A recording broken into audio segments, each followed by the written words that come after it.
Ladies and gentlemen, good day and welcome to the Deepak Nitrite Ltd Q1 FY2024 earnings conference call hosted by IIFL Securities Limited. As a reminder, all participant lines will be in the listen-only mode. There will be an opportunity for you to ask questions after the presentation concludes.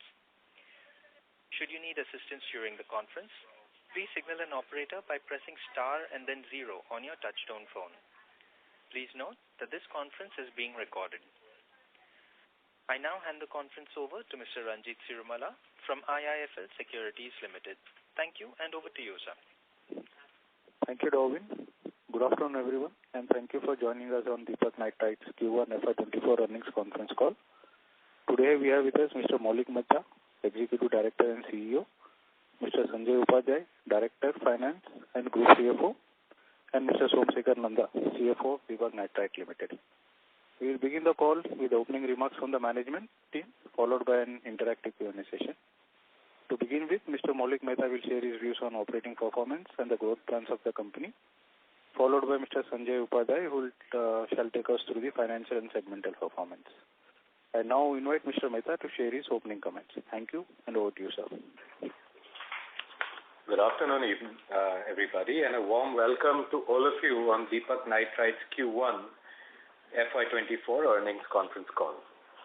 To begin, we pay tribute to Shri C.K. Mehta, visionary founder and chairman emeritus of Deepak Nitrite Ltd, who departed peacefully, surrounded by family on July 3rd, 2023. Over 50 years ago, he dreamt of Make in India, leading to the establishment of Deepak Nitrite Ltd, a professionally driven organization epitomized by strong values, excellence, and responsible chemistry. His legacy of nation building by serving society continues to inspire and guide the Deepak Group.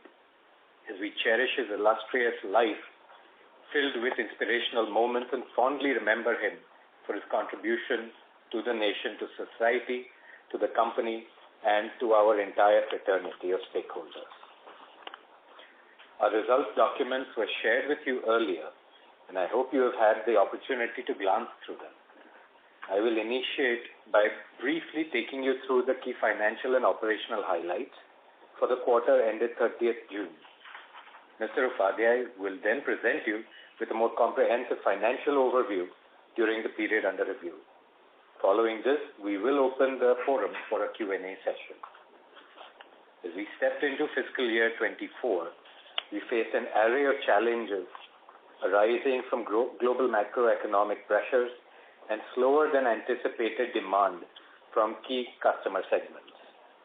The Indian chemical industry, including Deepak Nitrite, was impacted in Q1 by factors such as additional supply from China's opening up, a global destocking of inventory, and a slowdown in the Eurozone. This has led to the softening of realizations and impacted the volume offtake. In order to safeguard profitability and market share, the company proactively took several measures, like exploring new customer opportunities, optimizing procurement, and evaluating valorization opportunities of byproducts. Apart from continuous improvements around operational excellence, these have helped us to operate plants efficiently and consistently deliver supplies to customers while making progress on growth initiatives and strategic parameters.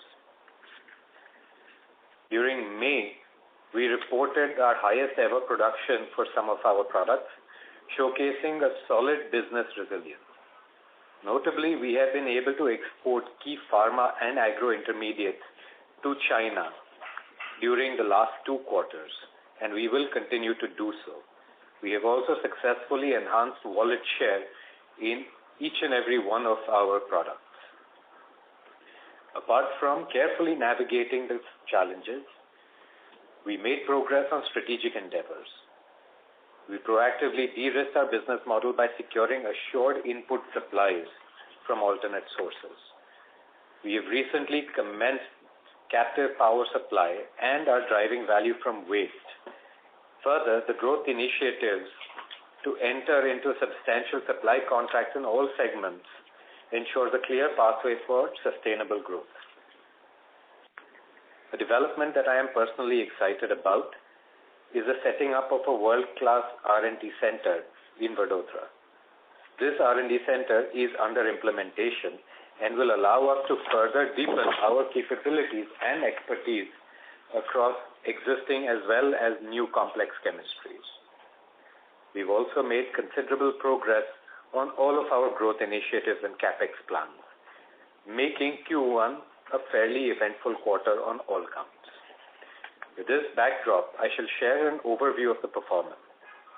In Q1, consolidated revenues were 1,800 crores, lower by 13% YOY and 9% QOQ. The challenging industry-wide conditions amid opening up of China, inventory destocking, etc., we believe that this is transitionary and have undergone several such cycles in our history. Our focus during the quarter was on factors within our control, such as optimizing of procurement, operational excellence, exploring new opportunities with existing and new customers, and new products that we have enhanced our valorization opportunities for. This has enabled us to partially mitigate the impact of prevailing weak industry trends, but we must also remember that many of these are sustainable improvements and will take us well into stronger quarters as well. EBITDA for Q1 24 was 242 crores, lower by 33% YOY, translating into an EBITDA margin of 13%. The changes in the global chemical landscape, intensified by China's product dumping at lower prices, resulted in lower sales realization.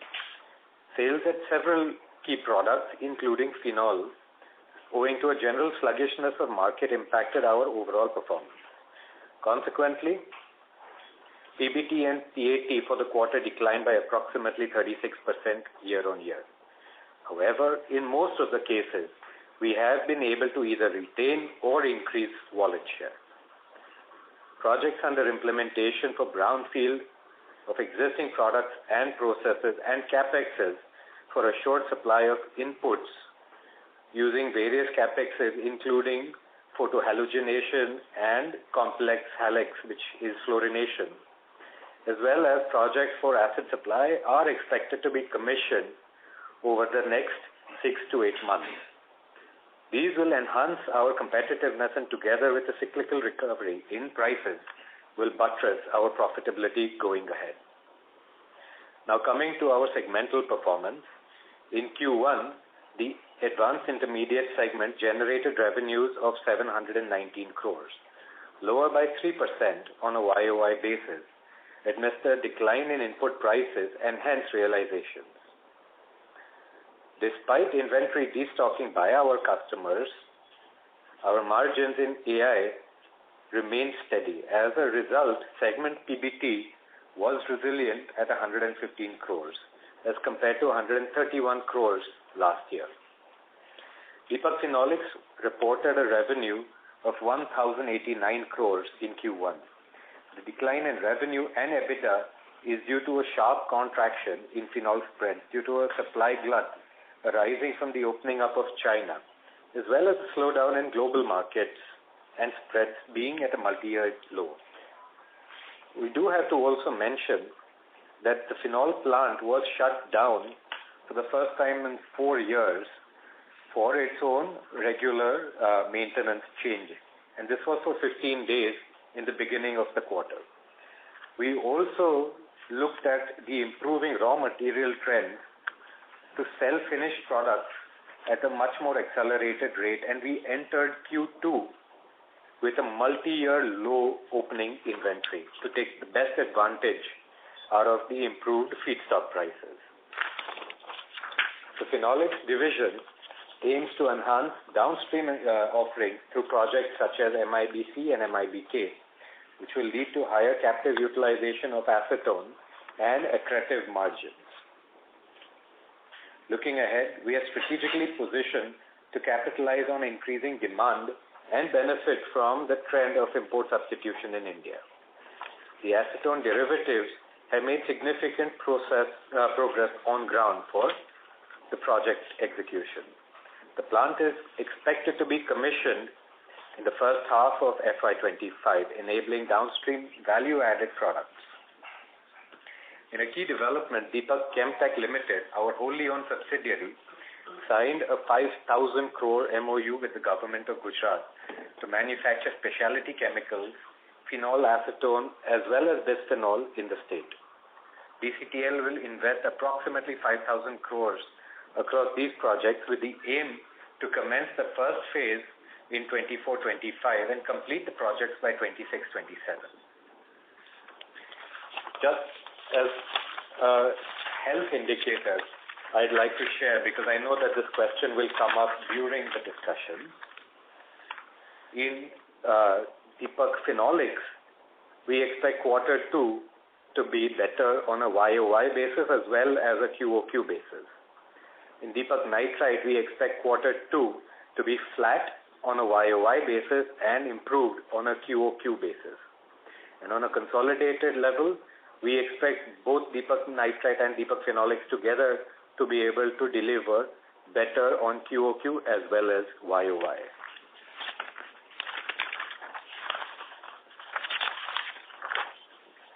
So in closing, I'd like to emphasize that Deepak Nitrite is well positioned for expansion in various aspects with a strong integration in the value chain.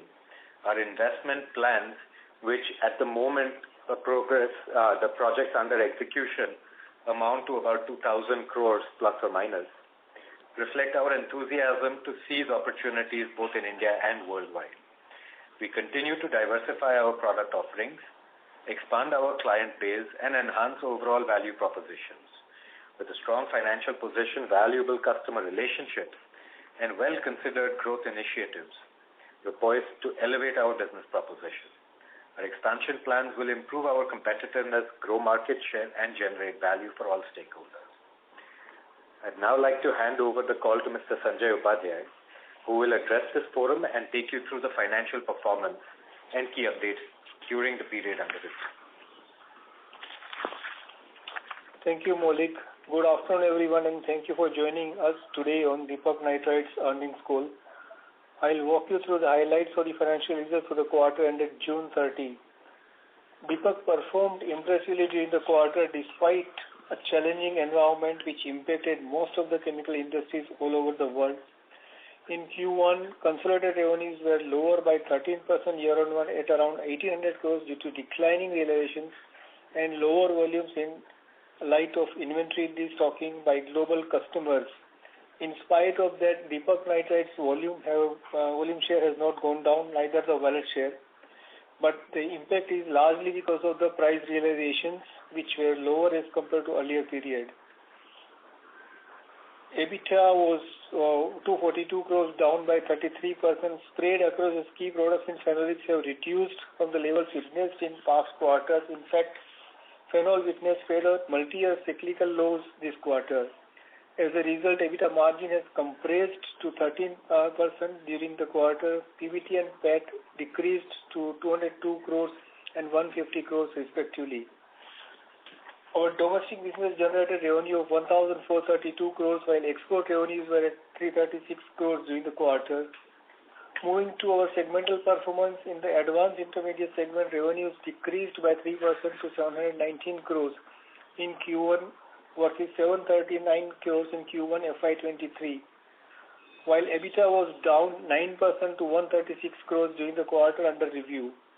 The advanced intermediate segment reported a resilient performance at the back of the diverse product portfolio and strong customer service capabilities, performing very creditably despite the challenging industry backdrop.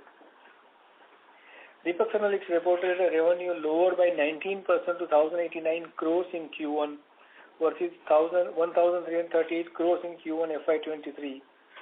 EBITDA was 107 crores, down by 51% in Q1, while EBITDA margin came in at 10% versus 16% in Q1 FY23. The company's working capital position improved by rupees 121 crores, advanced intermediates by rupees 41 crores, and phenolics by 82 crores. In Q1 FY24, DNL witnessed exchange rate volatility ranging from a peak of 82.85 to a low of 81.61. To manage the forex volatility risk, the company employed dynamic hedging strategies, which led to a gain of 0.24 crores in Q1 FY24. Lastly, on the balance sheet front, company's financial position continues to be strong. Being net zero debt company and with solid cash flows, we are well placed to execute on growth plans. In the quarter, we effectively managed surplus funds to make advance payments to select suppliers, receiving cash discounts, and invested remaining funds in safe investment avenues as the surplus funds are in the process of being deployed in growth prospects. As a result, we achieved an aggregate gain of 8.6 crores in Q1 FY24. On a consolidated basis, the company remains debt-free and boasts of a substantial net worth of 4,240 crores. This will facilitate leveraging in balance sheet for potential expansion projects as and when needed in the future. This was explained in detail by our chairman in the AGM last week. In the quarter, our cumulative investment in its wholly owned subsidiary DCTL was 499.5 crores. Of this, 94.5 crores was invested in Q1 FY24 itself. The total investment in DCTL comprises of 9.5 crores in equity and 490 crores in CCDs. Approved projects are being executed as per plan. We are poised to announce commissioning of projects over next several quarters in a phased manner. Once commissioned, the plants will help secure internal supply of critical raw materials and thereby elevate the profitability levels at full utilization. Further, the company is building world-class R&D center, as explained by Maulik near Vadodara, to solidify its capabilities and expertise across complex chemistries. While accelerating growth momentum, while existing R&D setup keeps working on various products and processes. With that, I would now request moderator to open the forum for question answer session, please. Thank you very much. We will now begin the question and answer session. Anyone who wishes to ask a question may press star and 1 on their touchtone telephone. If you wish to remove yourself from the question queue, you may press star and 2. Participants are requested to use handsets while asking a question. Ladies and gentlemen, we will wait for a moment while the question queue assembles.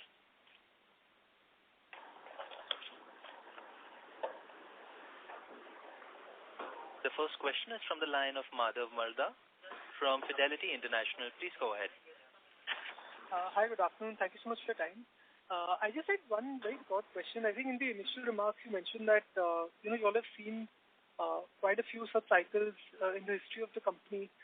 Just wanted to understand, what are the key things which are similar and key things which are different in this cycle versus the past ones? And in your view, what could help in this cycle sort of correcting itself and things coming back to more normal levels? That would be very helpful. Thank you.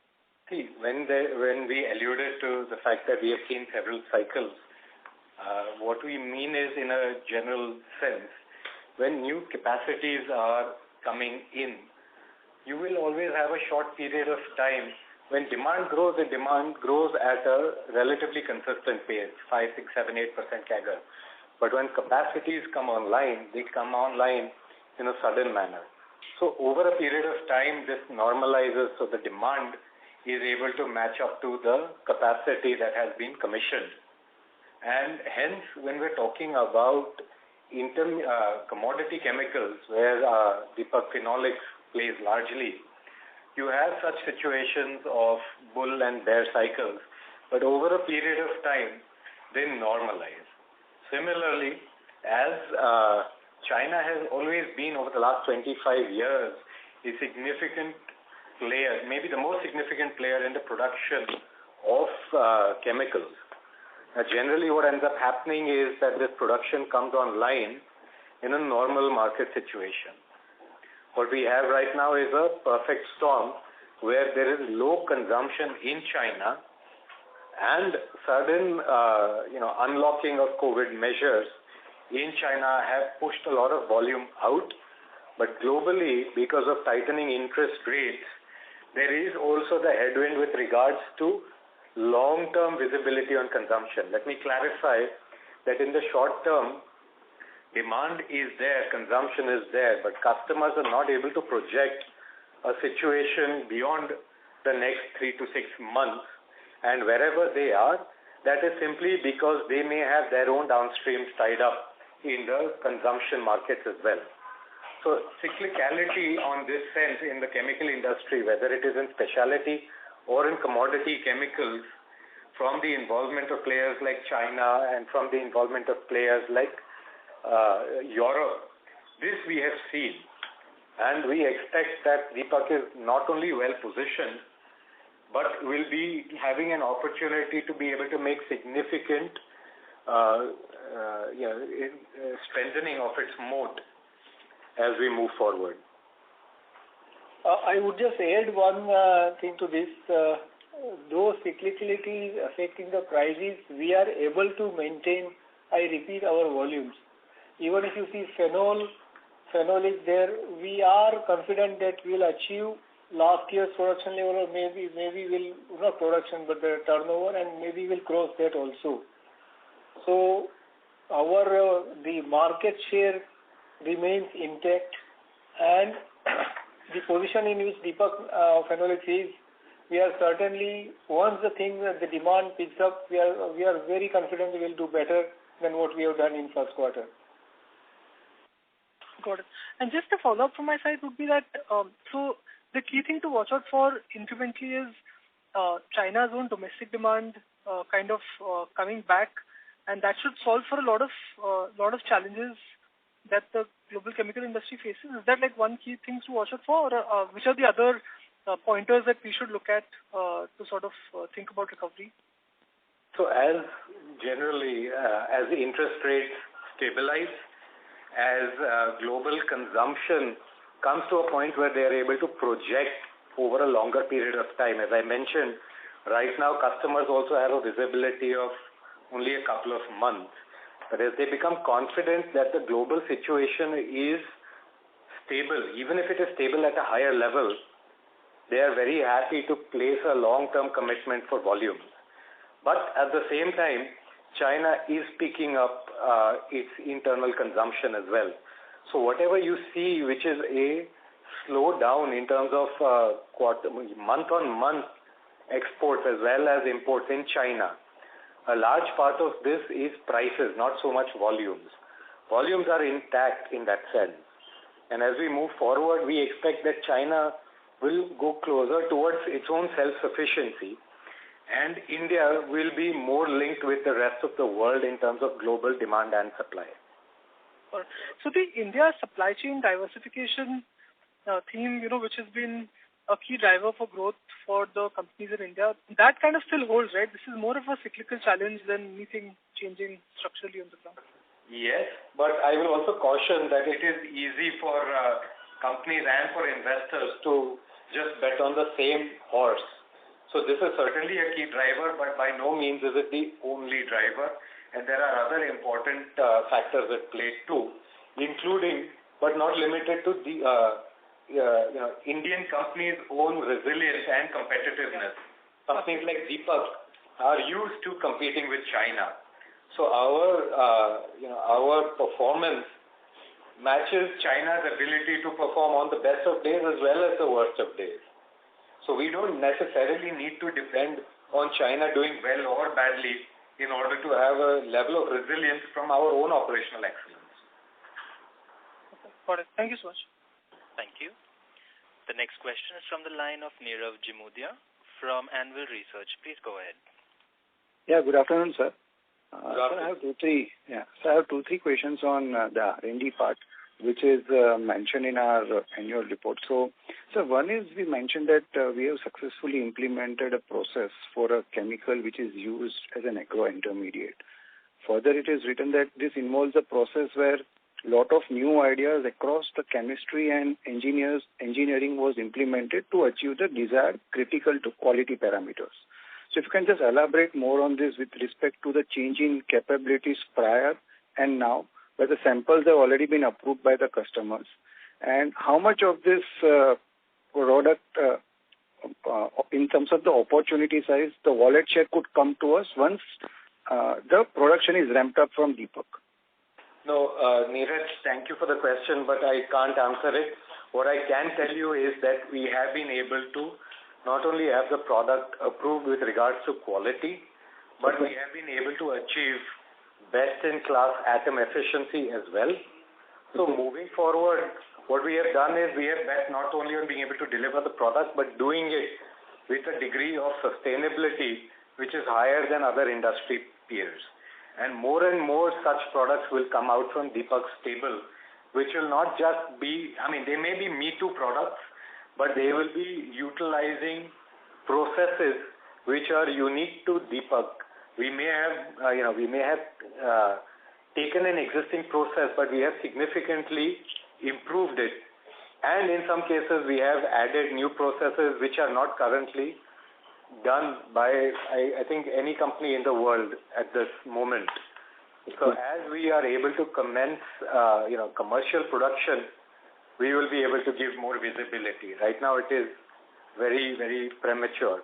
But I can give you an example. What we have done, for example, in phenol, is we took technology from the best technology provider in the world. And the process that we have today is optimized to a level where the technology supplier, even though other potential customers have gone to the same supplier, the supplier is unable to match the productivity and the efficiency which Deepak has on a day-to-day basis. So this is our in-house internal capability, and until now we have only been using it to improve existing processes.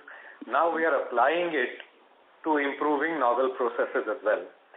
I know this all sounds very vague, but we will hope to add more color over the forthcoming quarters.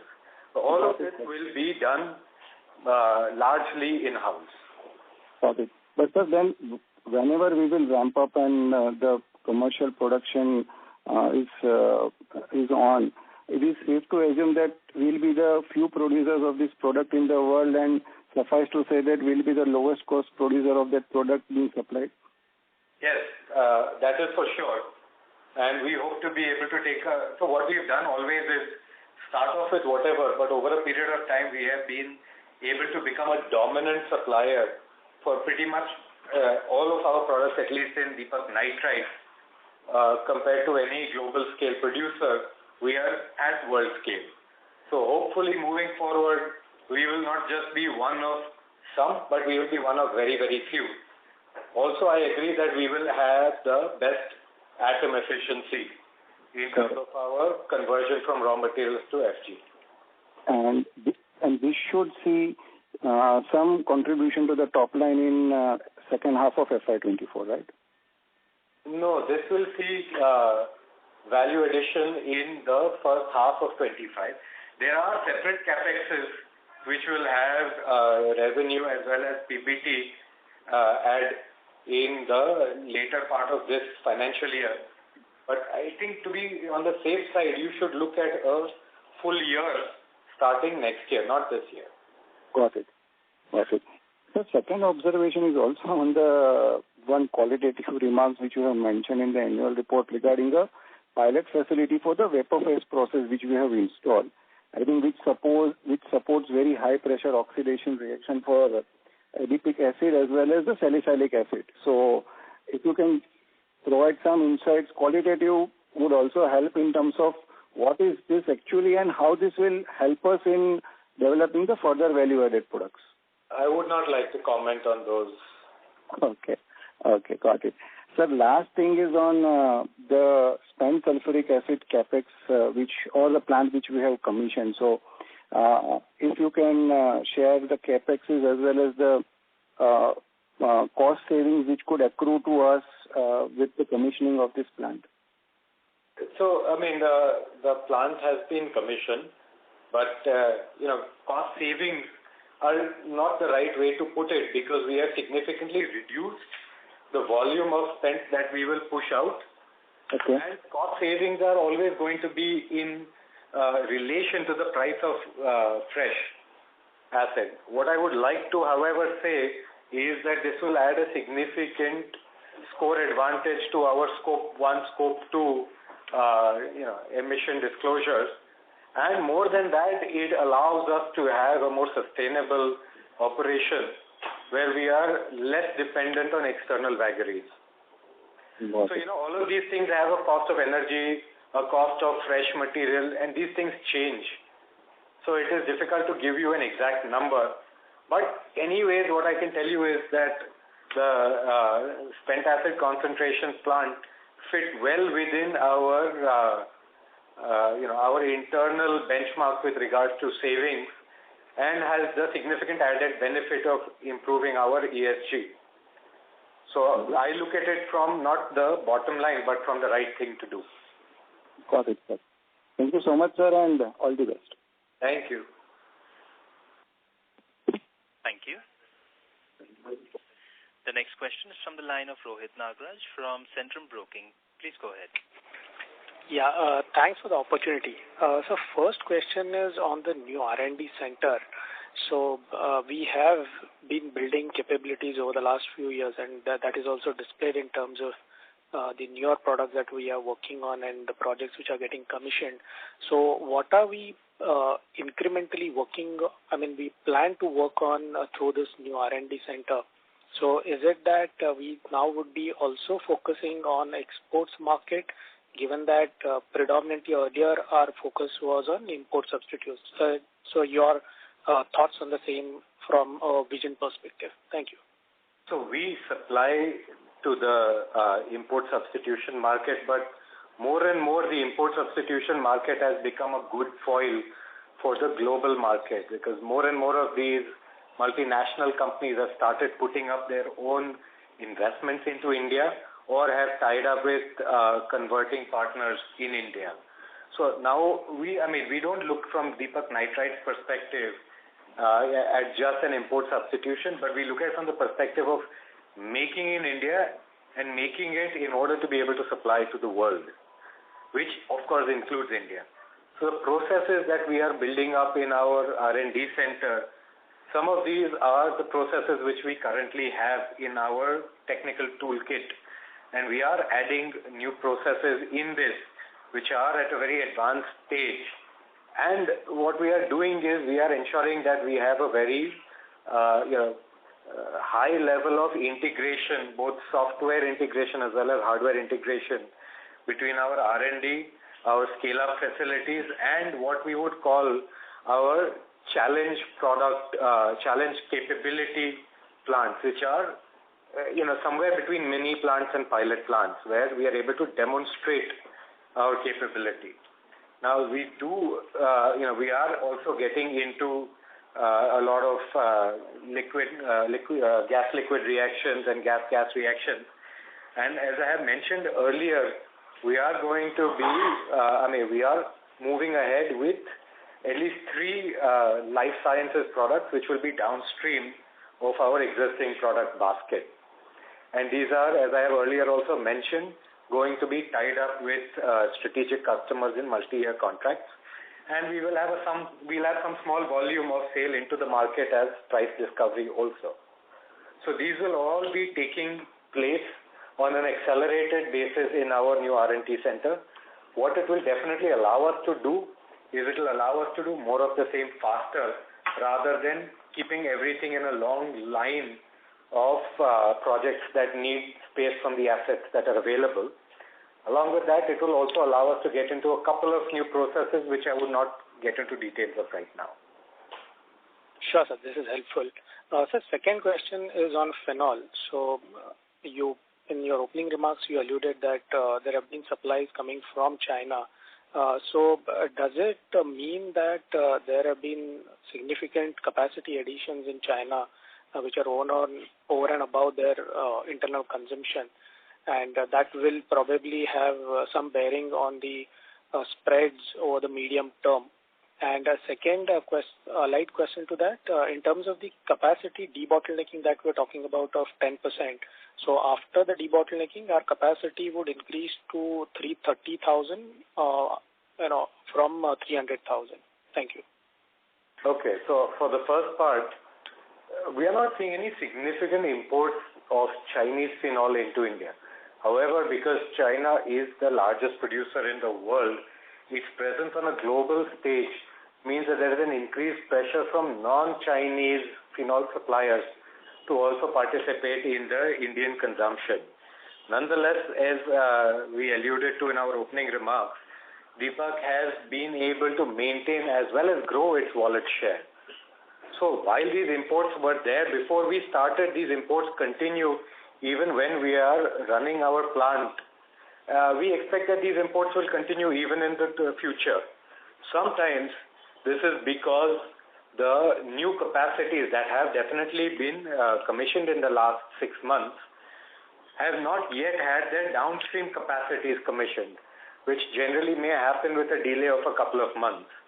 Nobody wants to be in a situation where they commission the downstream first and then the upstream. So this may have a transient effect, but all I can say is that yes, there will always be this pull between, what the changes in terms of RM and the changes in terms of FG, especially for a commodity chemical like phenol. But we remain confident that we will maintain or grow our wallet share in India as India's consumption continues to increase, even compared to the rest of the world where consumption may be moderating or slightly decreasing. India is a bright spot on the global economy when it comes to the consumption, and Deepak is in a prime position to be taking advantage here.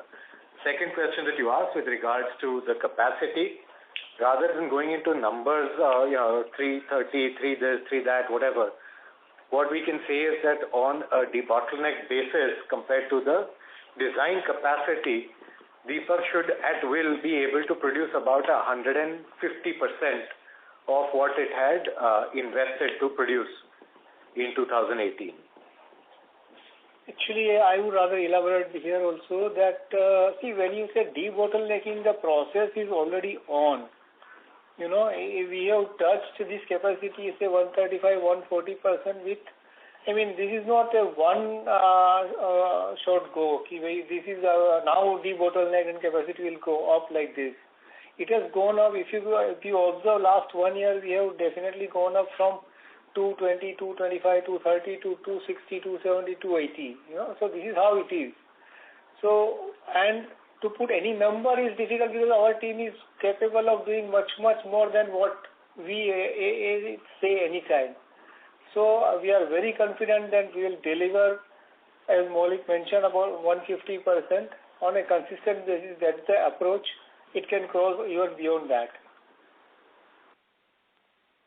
Thank you. The next question is from the line of Anas Dadarkar from Value Quest. Please go ahead. Yeah. Hi, good afternoon, sir. So actually, I didn't quite get the last part where you mentioned about the Chinese imports. So if you could just repeat what you said, because I understand, I think in the Q4 call you mentioned that the company doesn't have any competition from Chinese phenol manufacturers, right? So it's still a little bit of easy. So if you could just throw your... Direct phenol from China, there is some in India, but it is very, very small. But because China is a large player, its supply into the global market disrupts other suppliers who then divert more volume to India. This is a normal situation. You have to think of phenol like any benzene, toluene, xylene, where it is an ocean. If one place gets occupied, it's like water. It moves into another location. Please continue. Okay, got it. So no, that's it from myself. Basically, we're just saying it's a second order effect. That, other phenols coming into India. Yeah, got it. That's it from my side. Thank you. Thank you. The next question is from the line of Ankur Periwal from Axis Capital. Please go ahead. Hi sir. Thanks for the opportunity. First question on the advanced intermediate side. In your opening remarks, you did mention 3% Y&Y decline is largely led by realizations, while volumes have been largely intact. Just wanted to understand within the segment, considering from, let's say, the basic product or the value-added segments, is there any, significant diversion there? And how has been the competitive intensity in both of them? Okay. So let me give an indication of what we are seeing in the end application industries. So plywood, and I'm telling you about the company as a whole, including Deepak Phenolics. Sure. Plywood and construction, we are seeing an improving trend for sure. Auto, we are seeing somewhat of an improving trend. And what I'm telling you right now is on a sequential basis, just to be clear. Pharma is relatively flat or slightly better.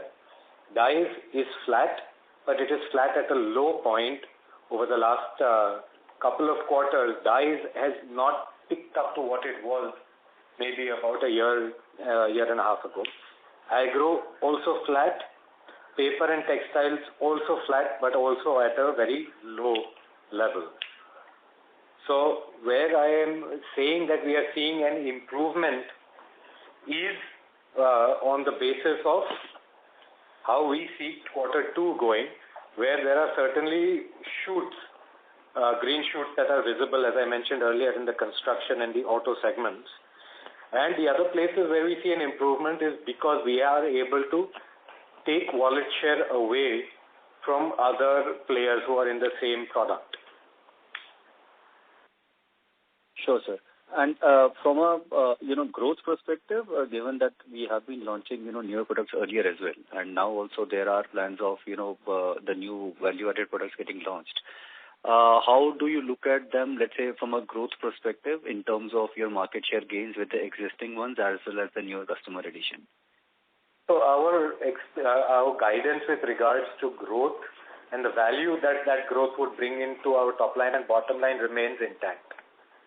So even today, we see a similar top line as well as a bottom line to all of the CapExes which are currently under execution.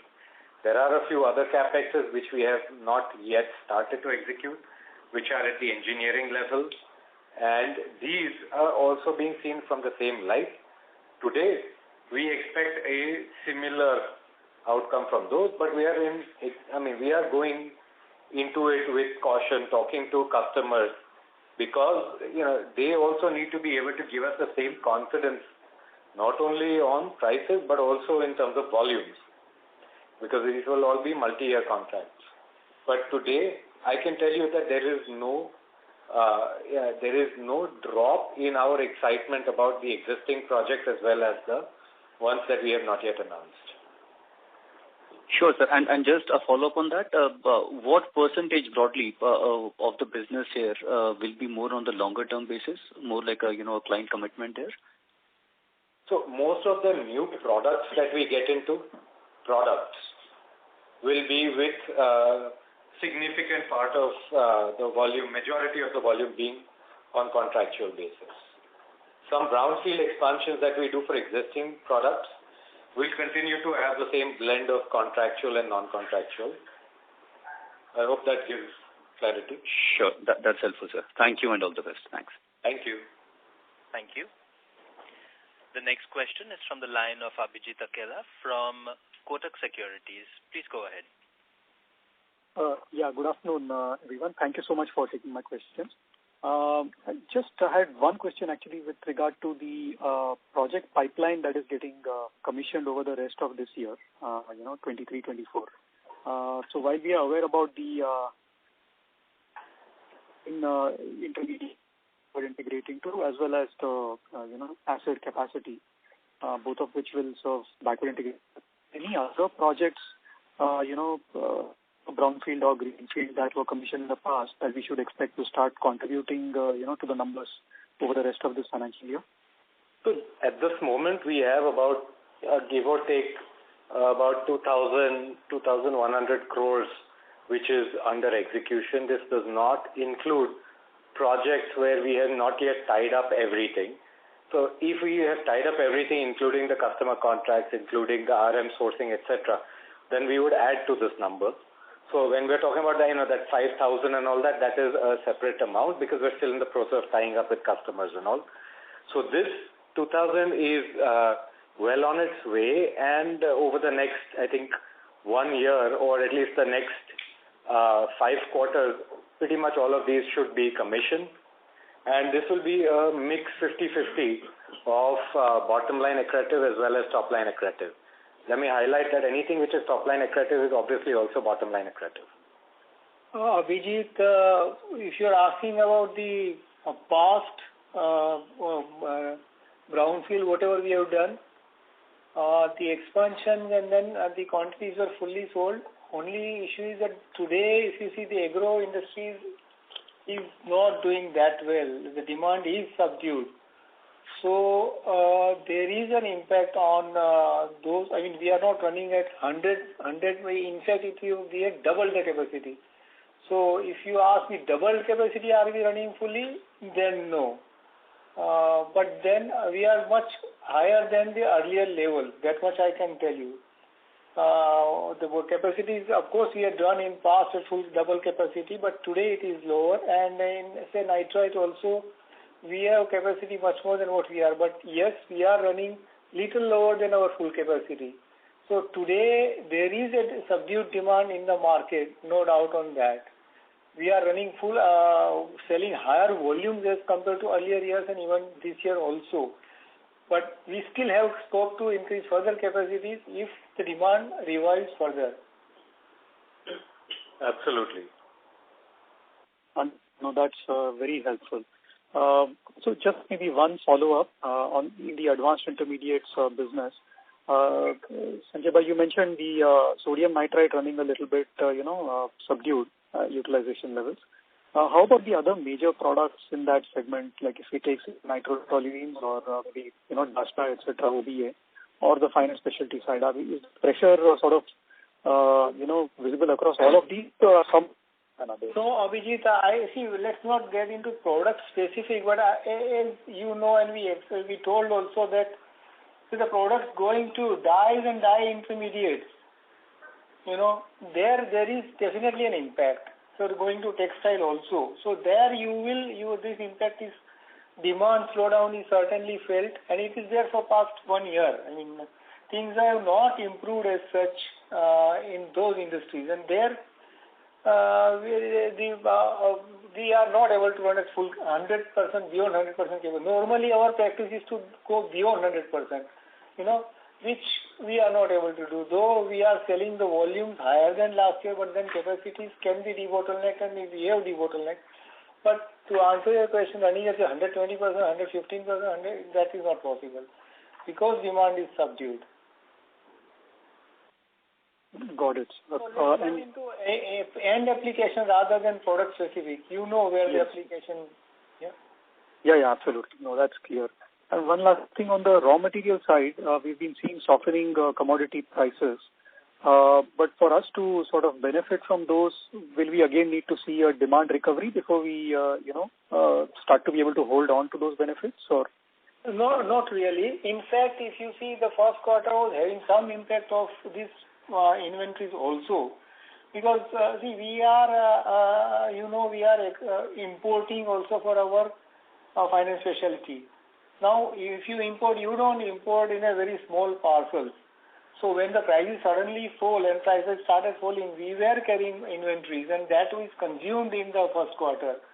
So second Q2 will not have much impact of raw materials. So we should start seeing the benefit. As Maulik explained, that this quarter looks to be better than on sequential basis Q1.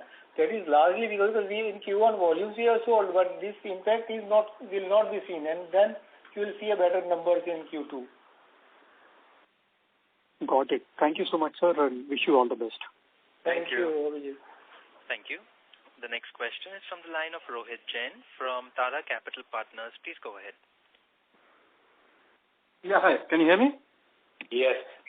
Hi. Yeah, thanks for the opportunity. Just one question on the outlook for global phenol. You said that globally the demand for phenol is not growing and India remains a bright spot. So in that sort of a context, this pressure that we have from goods getting imported from other parts of the world, is that something that we should expect on a sustained basis in the future also, or you still maintain that this is a transient issue and this is going to solve itself out? Okay, just to clarify, it's not that the demand for phenol is not growing.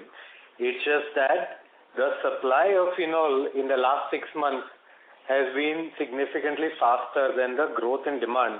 And as I alluded to right in the beginning of the Concall, this is part of the regular bull-bear cyclical trend that one sees with commodities. Now, India's demand is growing faster than the world's demand, and hence, just because of the gravity of India's demand outstripping world demand, there is more interest from international suppliers. But as I also mentioned, Deepak has been able to hold its own has grown its wallet share and has ensured that it is able to make product available from its plants. In Q1, we had a short, 15-day shutdown, but this is the first time in 4 years that we've taken it, and this is a critical part of maintaining any capital-intensive chemical plant which operates on a continuous basis. So, yes, this has been, an impact that was felt in Q1. Similarly, there has also been the impact of Deepak destocking its own FG in order to ensure that it is able to best take advantage of the lower price raw materials heading into Q2. And so both of these have been playing on the numbers that you see in Q1, which are both limited to that quarter and will not come into Q2. What this means with regards to global demand and supply is that, look, the global production of phenol is higher than it was at the same time last year. And soon enough, we will also start seeing a significant increase in the consumption of phenol as the downstream capacities come online.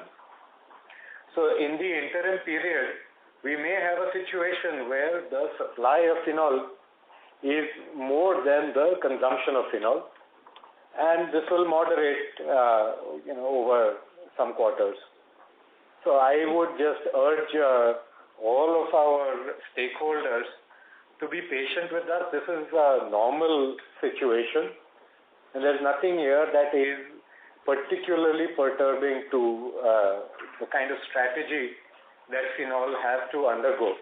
Nonetheless, as we have also mentioned, that Deepak is investing in its own downstream capacities, which will be consuming both phenol and acetone at market prices. So any benefit that we see there is only accretive on the base numbers that we are seeing today, and even the EBITDA percentage will be slightly better than whatever we are seeing when it comes to the prices for phenol and acetone.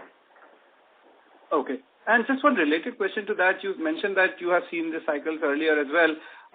One question is, how long do you expect this cycle to last? I mean, is it a 1 or 2 quarter phenomena, or do you think it could go on for slightly longer than that? And the reason I ask is, there is a view that, a few market participants have, which is that structurally China's growth is now, at least the capital investments are going to be much lower than it has been in the past. So a recovery in China, even if it happens, would be consumption-led and not investment-driven. So with that sort of a context, how long do you expect this cycle of extra supply and lower demand to sustain? I'm going to answer your question on a consolidated basis, not just Deepak Phenolics or Nitrite.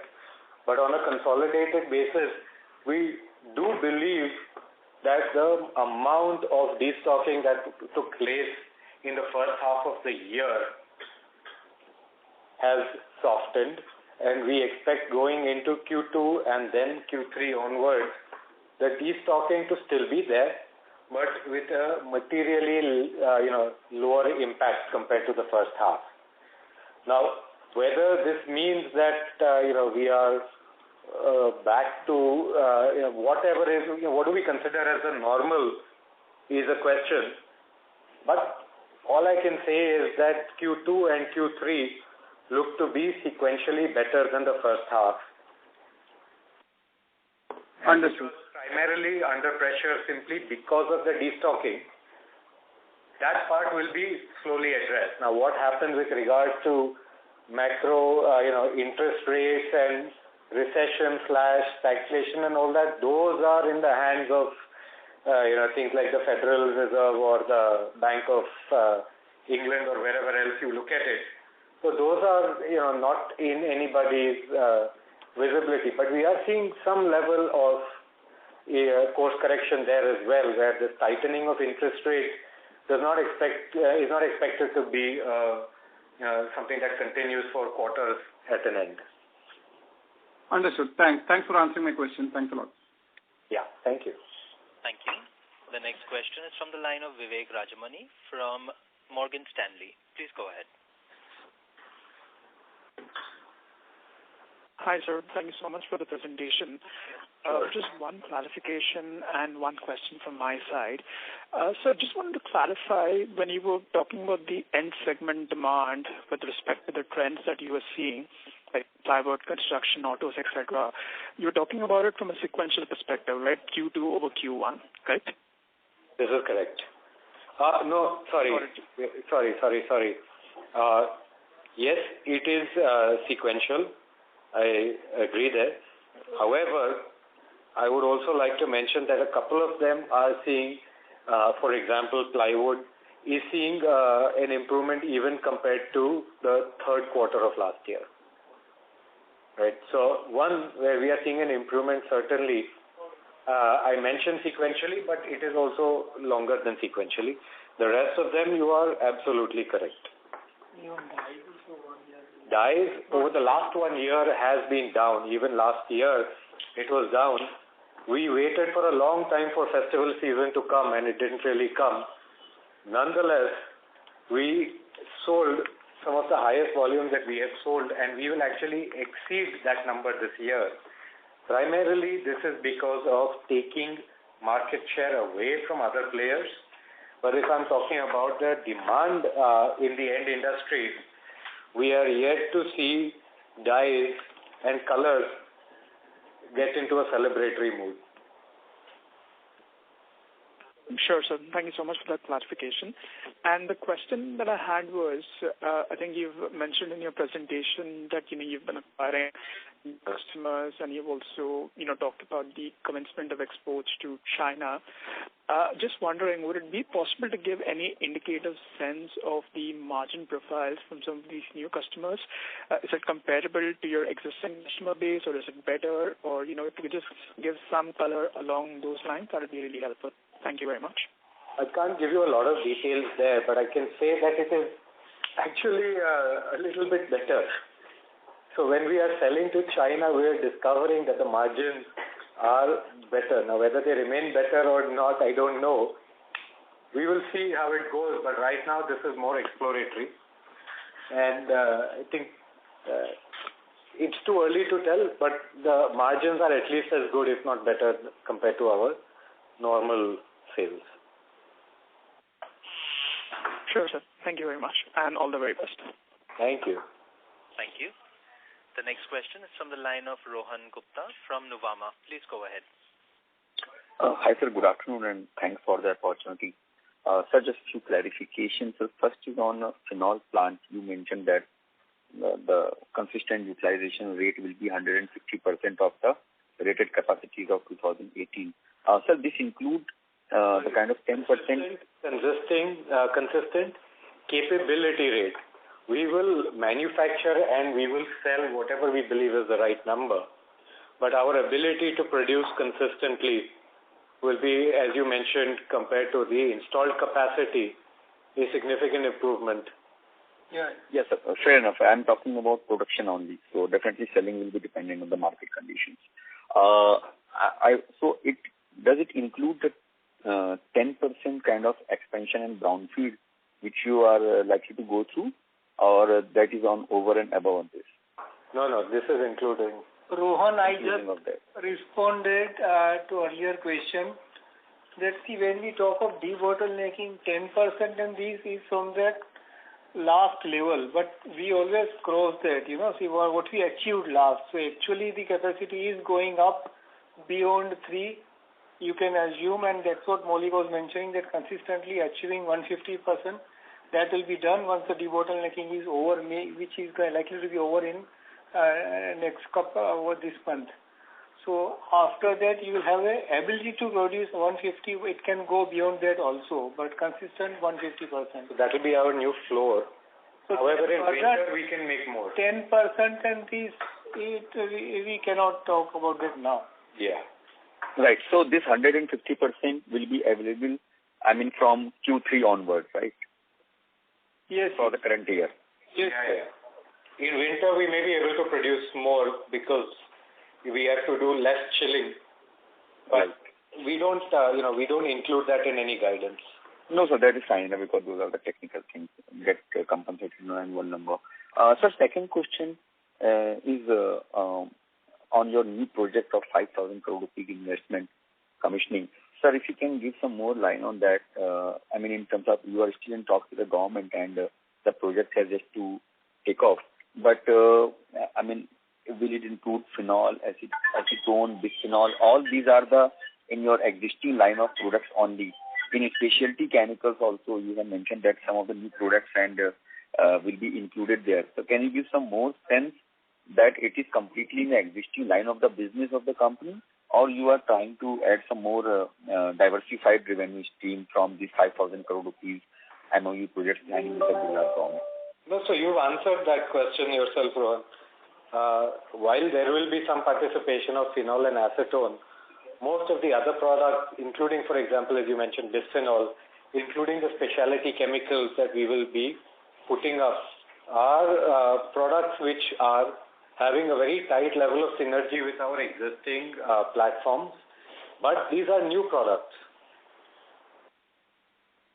Bisphenol also for us is a new product. When we get into manufacturing of polycarbonates, it will also be a new product. But as you can imagine, all of these will be sold from our so these are upstream and downstream. Yeah, so these are all the products which we have already talked about. I was just asking that are we expecting any completely new chemistries or new revenue streams to be included there? Yes. Because see, when I say specialty chemicals, it gives me so much bandwidth to be absolutely vague. So pretty much all of the capex that is here is of products which are not currently manufactured by Deepak, which will be manufactured by Deepak, and which will have a very tight level of integration with our core competencies as well as the new ones that we are adding. For example, we're just stepping into photochlorination and fluorination.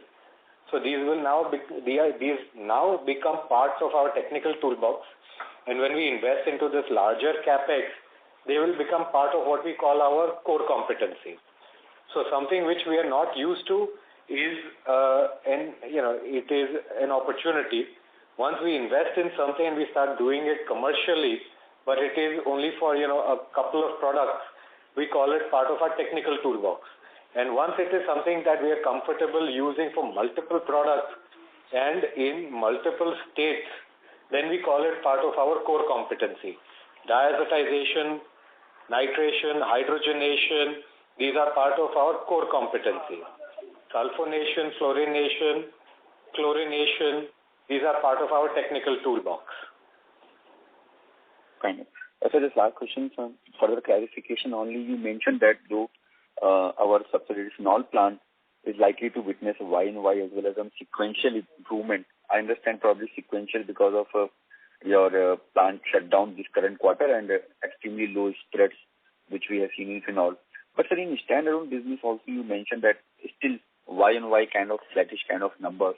That business as we have been consciously investing, and last year it has gone through a complete low cycle.